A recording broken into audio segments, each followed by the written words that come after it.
My friend's house in San Francisco is worth $7 million, and he bought it back in 1991 for just $350,000. That is a wild return on investment, right? The house has had a solid 9.2% compounded annual growth rate over the 34 years that he's owned it. But if he took that same $350,000 and just parked it in the S&P 500 index, he'd have more than $10.7 million today. So comparing these two investments, he would have made a higher return if he just parked his money in the index and chilled.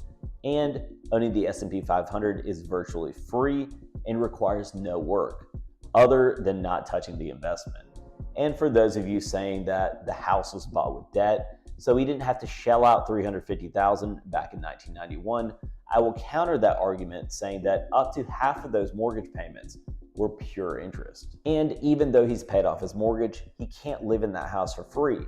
Look at what he has to pay on a yearly basis just to live in the house.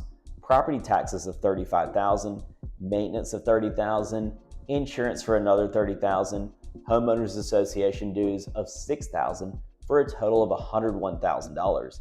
This breaks down to more than $8,100 per month just to live in his paid off home. And of course, it's not that simple. After all, he has to live somewhere. He's raised his family here, he's made memories, he loves his yard, and he's really proud of his home. So it's not all about the money.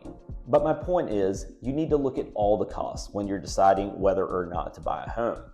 The decision is not as clear cut as they want you to think.